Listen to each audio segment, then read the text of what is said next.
साथियों, regarding food safety मैं एक महत्वपूर्ण लीगल पॉइंट को जो है डिस्कस करने वाला हूं। आप नोट डाउन जो है करते हुए चलिएगा। If you are having the resembling issue, तो जो बात बता रहा हूं वो आपके लिए काफी हद तक जो है फायदेमंद हो सकती है। एक बार क्या हुआ, एक एफआईआर जो है दर्ज हुई। ये दर्ज हुई धारा 420 सेक्शन 272 सेक्शन 273 आईपीसी के तहत। बेसिकली जो ये प्रोविजंस हैं ये concern with cheating and with the मिलावटी फूड।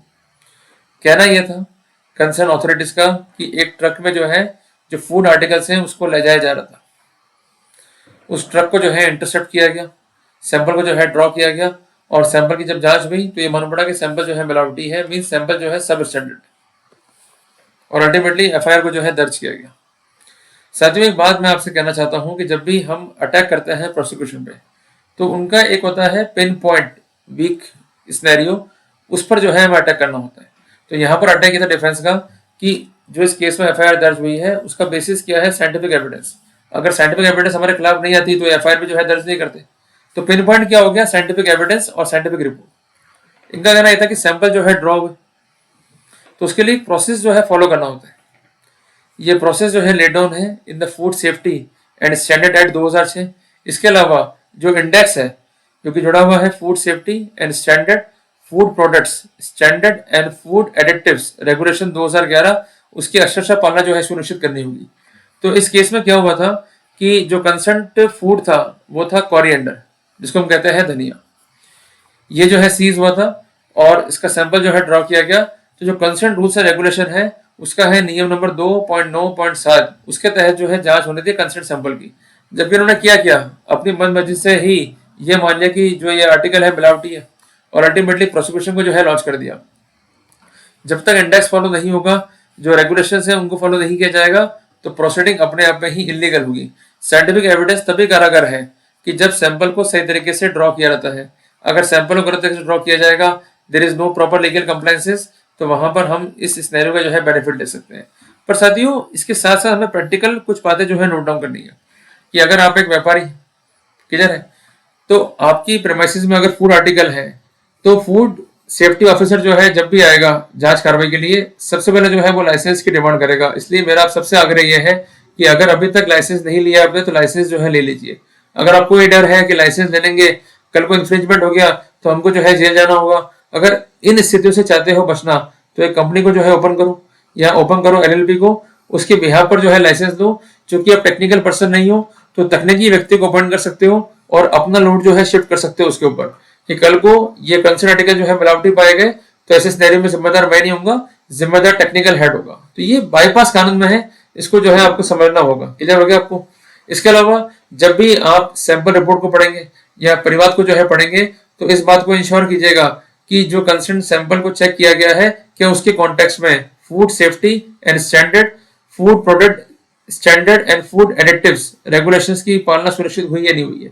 अगर अथॉरिटीज ने अपना ही इंडेक्स बना रखा है और जो इंडेक्स दे रखा है इस कानून के तहत उसको जो है फॉलो नहीं किया गया, तो एंटायर प्रोसीडिंग्स जो है सैंपल एनालिसिस की वो होती है विशिएट। ऐसे सिनेरियो में साइंटिफिक रिपोर्ट पे जो है भरोसा नहीं किया जा सकता। हर जो प्रोडक्ट है फूड का उसके लिए अलग इंडेक्स जो है दिया गया इस कानून के तहत। जब भी केस बनेगा तो इंडेक्स जो है जरूर रेफर कीजिए, उसके बिना काम जो है नहीं बढ़ेगा। क्लियर हो गया अपने को? इसके अलावा ये बात ध्यान रखिएगा कि जब भी सैंपल ड्रॉ होगा तो ये जो लोग हैं वो आएंगे आपकी प्रेमाइसिस के अंदर। प्रैक्टिकली क्या होता है कि जो फूड सेफ्टी ऑफिसर है वो तो बैठा होता है बाहर, और सैंपल जो है वो ड्रॉ करता है बाबू। अगर आप ये बात कह भी दोगे तो कौन फॉलो करेगा? कई बार इस बात की पॉसिबिलिटी भी है कि फूड सेफ्टी ऑफिसर जो है वो रिश्वत मांग ले आपसे। अगर वो रिश्वत मांग रहा है आपसे, तो एक बात ध्यान रखिएगा कि रिकॉर्डर आपके पास में रहना चाहिए जब ये लोग प्रोसीडिंग कर रहे हैं। क्योंकि आप लोग क्या करते हो, मौके पर तो अरेंजमेंट रखते नहीं हो, जब ये लोग कार्रवाई कर जाते हैं उसके बाद आप जो है जगते हो। आपको रहना पड़ेगा अलर्ट फ्रॉम द इंसेप्शन, और बेहतर ये रहेगा कि ये मान के चलो कि जब दुकान का शटर जो है ऊपर कर रहे हैं, एनी टाइम दे में come and draw the sample. इसलिए रिकॉर्डर को और जो तकनीकी फैसिलिटीज हैं उसको अपने साथ में जो है रखो।